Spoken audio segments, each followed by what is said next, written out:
The last thing we're going to talk about in Chapter 6 about thermochemistry is the idea of standard enthalpies of formation and reaction. And so we'll start in this video with standard enthalpies of formation. So first I'll go through the notation that's used for this so that when you see this you know what you're looking at. So a standard enthalpy of formation is written as like this, delta HF with this little degree symbol. What do all these mean? Well, we often put subscripts on delta H values to specify what sort of reaction we're talking about or what sort of process. In this case, we're talking about formation. So that's the F comes from formation. We'll talk about what that means in just a second.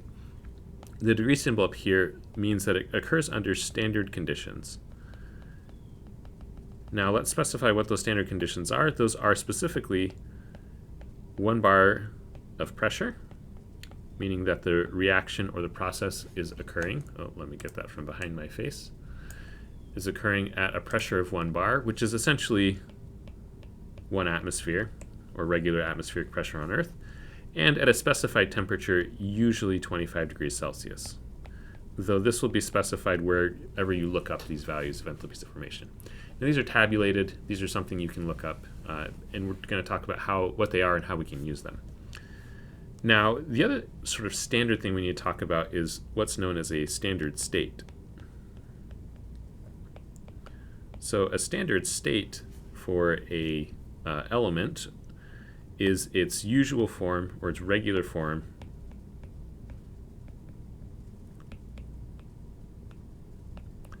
of an element at standard conditions.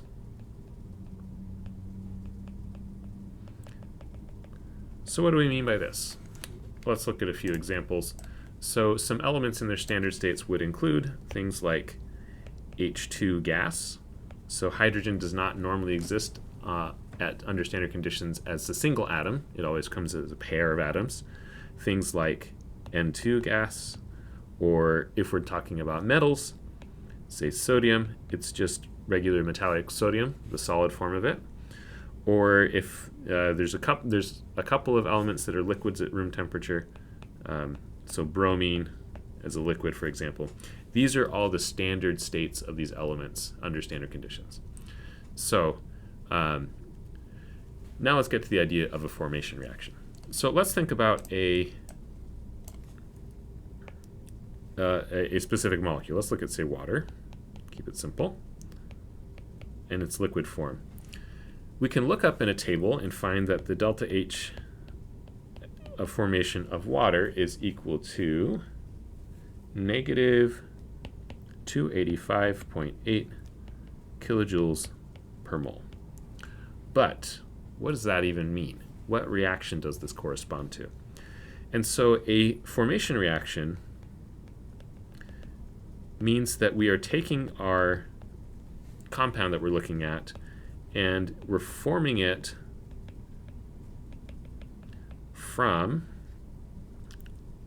its constituent elements in their standard state. Now, these reactions may not be very realistic or feasible, and often these are more theoretical reactions than actual reactions that you would do in a laboratory. So for H2O, let's look at what are constituent elements here. So I picked something with just 2 elements to keep it easy. We have hydrogen and we have oxygen. So the product of a formation reaction is always only the compound that we're interested in. So for water, it will be specifically H2O liquid, and it will always have to have this coefficient equal to 1. You may be able to come up with other formation reactions, but that don't give you the correct coefficient.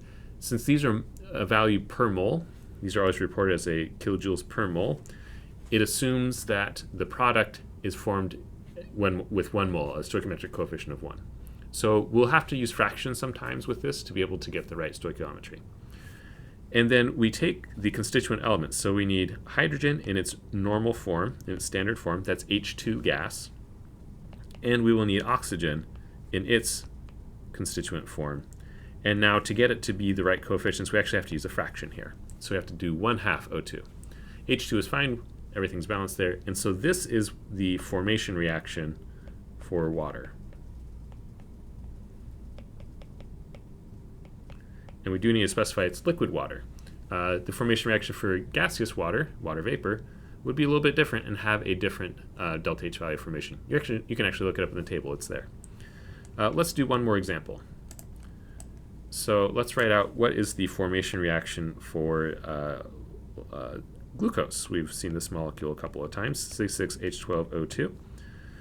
So we want to write what's the formation reaction. So if we were looking up the delta H formation for glucose, what reaction would that correspond to? So again, we already know the product. It has to be 1 C6H12O. Oh, sorry, this should be O6, not O2 if we're looking at glucose. And it's a solid normally, so we'll do this for a solid. And then we're going to take the constituent elements, carbon, hydrogen, oxygen in their standard forms. The standard form of carbon is solid carbon, and specifically there's a bunch of different ways carbon can arrange itself. It's specifically graphite, and we're going to need 6 of those. We already can see that we're going to need 6 to balance it. We will need 6 H2 gas and 3 O2 gas. Again, I picked H2 and O2 because those are the normal standard forms of those elements under standard conditions at atmospheric pressure 25 degrees Celsius. So this would give us the correct number of elements of everything, and there we go. Now you may ask yourself, what about if it's what if I'm looking up formation for something that's already an element? So what, for example, if say I had O2 gas, what's the formation reaction? Oops, F's in the wrong place.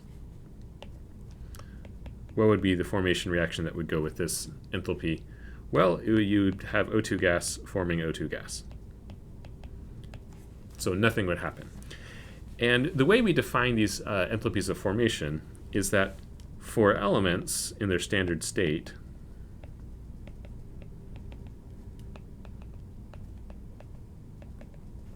the enthalpy of formation is always equal to 0.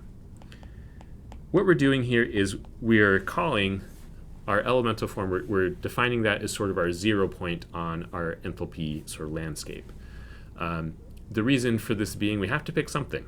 Enthalpies are always about changes. You may notice we've always calculated a delta H. We've never calculated just an H by itself. And so to get that enthalpy of, to get a delta H, we have to have a reference point. And so the reference point that we have chosen as chemists is everything in its elemental form. So anything we pick that is right, if it's sodium metal just by itself, or lithium, or iron, or whatever in its regular standard state, the enthalpy of formation for that is defined to be 0. And we can see that from the way the reaction is written, right? If we're making everything out of its standard elements, then, right, we just get back to what we started with, and there's no change. So we've chosen this as our 0 point, and everything we look at in a table is referenced to this 0 point. Now, in the next video, we'll look at why bother tabulating these. So you can look up these values, you can come up with these reactions, but why bother? What's the point? And so we'll see what's useful about looking at these formation enthalpies.